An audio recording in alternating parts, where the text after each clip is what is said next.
Halo kawan-kawan, kembali lagi dengan Ardana PT. Nah, inilah kawan-kawan kondisi tanaman cabai rawit kaliber yang kita tanam. Ini usianya kurang lebih sudah 7 HST.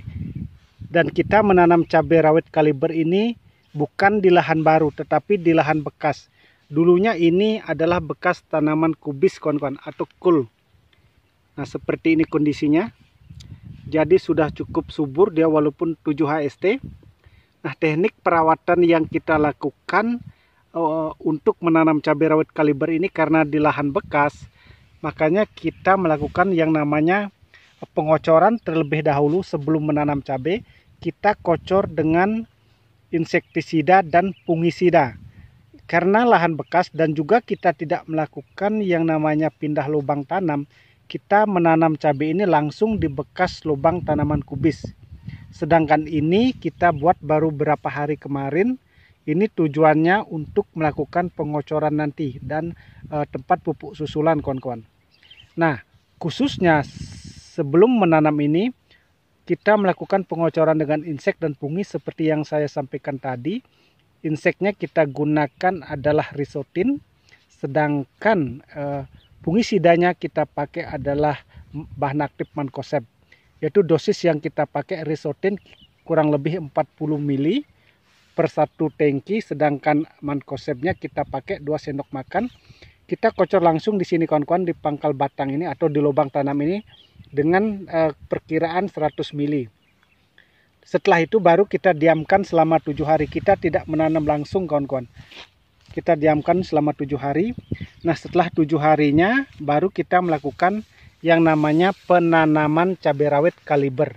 Nah, setelah melakukan penanaman, karena kemarin situasinya di tempat kita ini masih panas, kita langsung kocor dengan asam humat, trichoderma dan silika karbon dengan dosis 3 sendok makan masing-masing bahan tersebut. Kita gabungkan atau kita campur dengan air 20 liter dan kita kocor pada lubang tanam ini kurang lebih 100 ml. Itu yang kita lakukan sehingga tanamannya menjadi sangat bagus seperti ini walaupun di lahan bekas, dan ini tanpa pemberian pupuk susulan lagi kawan-kawan, tanpa memberikan NPK ataupun pupuk kandang lagi. Kita tanam langsung ini kawan-kawan. Jadi boleh dikatakan modalnya sangat irit luar biasa.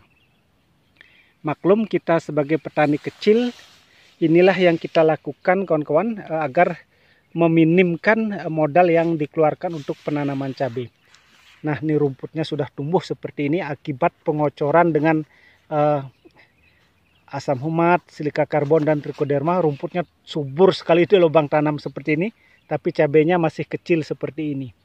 Nah, setelah 5 hari setelah tanam, kita juga melakukan pengocoran dengan asam amino dan juga mordenpul atau fosfat cair dengan dosis 30 ml untuk takaran 20 liter air kawan-kawan, dan juga kita tambah dengan asam humat. Nah, mengapa kita tambah asam humat?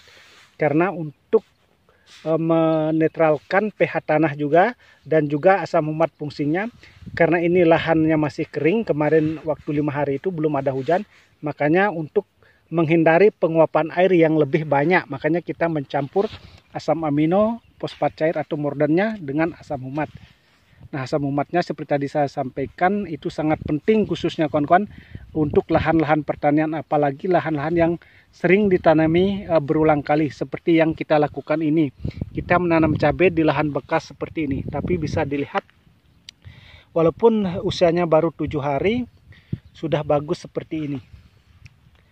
Nah, seperti ini, tapi hanya sayang rumputnya di lubang ini sudah tumbuh luar biasa, dan juga ini selokannya rumputnya sudah luar biasa tumbuhnya. Sedangkan jarak tanam yang kita pakai ini adalah jaraknya agak lebih dekat ini kawan-kawan.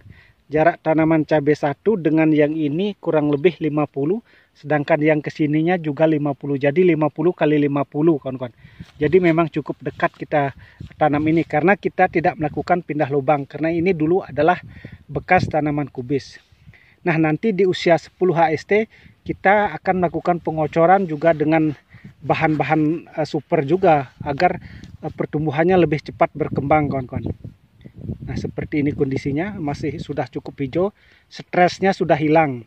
Nah, karena kita sudah mengocor dengan asam amino, itu bagus sekali untuk menghilangkan stres tanaman cabai yang baru pindah tanam atau diakibatkan karena perubahan cuaca. Jadi kita melakukan pertanian atau budidaya tanaman cabai ini adalah semi organik, artinya kita tetap masih menggunakan kimia, tetapi kita juga menggunakan organik untuk kesuburan tanahnya, kawan-kawan. Kita tidak lepas dengan begitu saja dengan bahan-bahan organik. Kalau kita tidak menggunakan bahan organik sama sekali, ditakutkan kondisi tanahnya bisa rusak. Makanya kita imbangi dengan organik. Nah, kalau pupuknya, pupuk kimianya kita biasa memakai nanti paling NPK 1616 ataupun SP36 atau Pertipos yang kita lakukan pemberian pupuk susulan di sini. Itu diperkirakan kalau usia sudah 30 ataupun 40 HST, kawan-kawan. Jadi inilah kita melakukan budidaya tanaman cabai rawit kaliber. Modal yang sangat minim sekali masih bisa kita lakukan. Walaupun kita menanam di lahan bekas tanpa pemberian pupuk susulan lagi, tanpa olah lahan, inilah hasilnya yang luar biasa, kawan-kawan. Yang penting ada kemauan, telaten, itu yang harus kita lakukan. Nah, terima kasih kawan-kawan yang sudah ikut menyimak video ini. Inilah kondisi tanaman cabai rawit kaliber yang usianya kurang lebih 7 HST. Seperti ini sudah besar. Ini daunnya masih ada kuning-kuning sedikit. Yang memang kendalanya rumput sekarang sangat luar biasa ini. Kemarin di usia 6 HST ada hujan, kawan-kawan, lumayanlah kita tidak melakukan penyiraman.